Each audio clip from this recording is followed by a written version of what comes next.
Good morning. We will pay attention to the periodic inventory system today. We will pay attention to the various transactions that will be affected when you use the periodic inventory system. The first entry is when we buy goods for cash. When we purchase goods in the perpetual inventory system, we debit the inventory account. When you use the periodic inventory system, you are not allowed to record any entries in your inventory account during the year. Therefore, we will open a purchases account when goods are bought with the purpose of selling in the future. So the purchases account is debited. Because we pay cash, the bank account is credited. The very big difference between purchases and inventory is that purchases is an expense, while inventory is an asset. So remember that this purchases will have an effect on your expenses, therefore your equity will decrease. The second transaction is when you purchase goods on credit. Again, you are not allowed to write in the inventory account, so you debit your purchases account, increase expenses, and you credit creditors control to increase your liabilities. When goods are sold for cash, in the perpetual inventory system, we will do two double entries, one for the sales price and another double entry for the cost of sales. In the periodic system, you never use a cost of sales account during the year. You don't calculate cost of sales every time when goods are sold. So there will only be one double entry for the sales. So because we are selling it for cash, the bank account is debited and the sales income will increase on the credit side. When goods are sold on credit, we sell to debtors, so the debtors control account is debited and sales income will increase on the credit side. In both cases where we sell goods, either for cash or credit, we will not record anything in the inventory account or cost of sales account when the periodic inventory system is used. When goods are returned to creditors, the creditors control account will be debited to decrease the amount that the creditors owe the business. And now we have an additional account in the periodic system that we don't have in the perpetual system.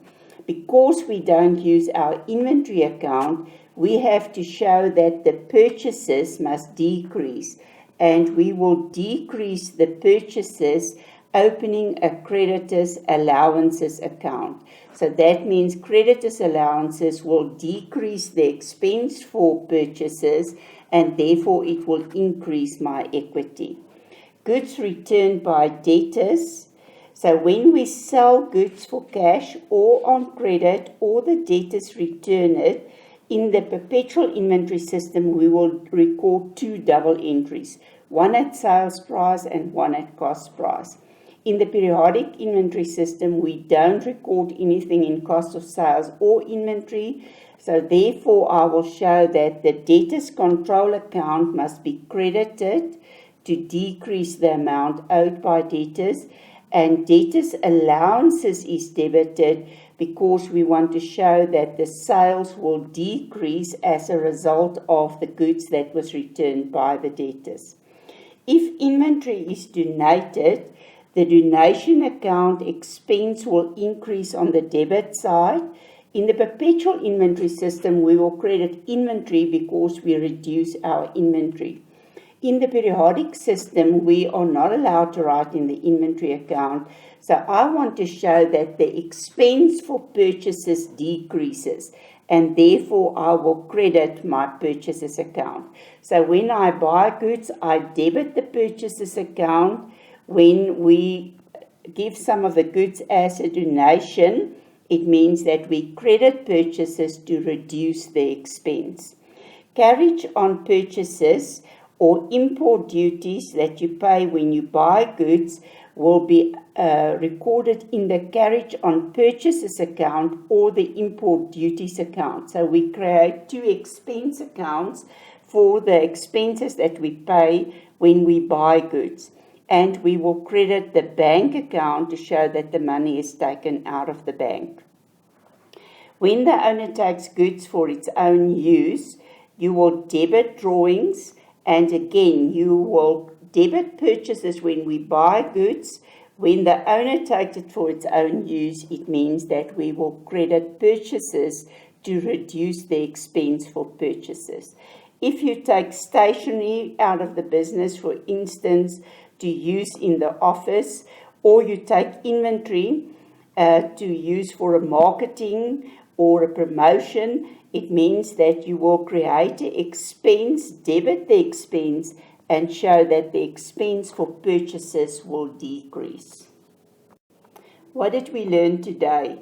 When the periodic inventory system is used, you will open a separate ledger account for every expense that you pay when the goods are purchased. So you will have a purchases account, carriage on purchases account, import duties account.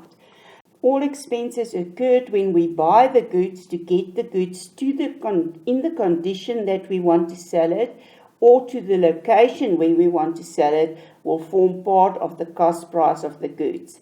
So all these expenses will be recorded in the inventory account when we use the perpetual inventory system.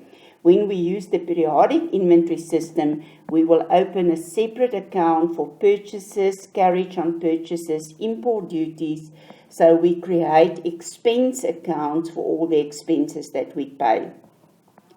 The value of inventory on hand at the end of the year or at any time during the year can only be determined by doing a physical inventory count. So in the perpetual system, you can balance your inventory account to determine how much inventory there should be in the business.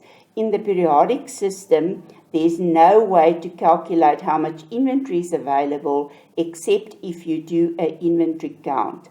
Inventory shortages can only be traced if you know what is the gross profit percentage, and you use your gross profit percentage on the total sales price to determine what the closing inventory should be, and then you see, okay, it's less than that amount, so we discover the inventory shortages.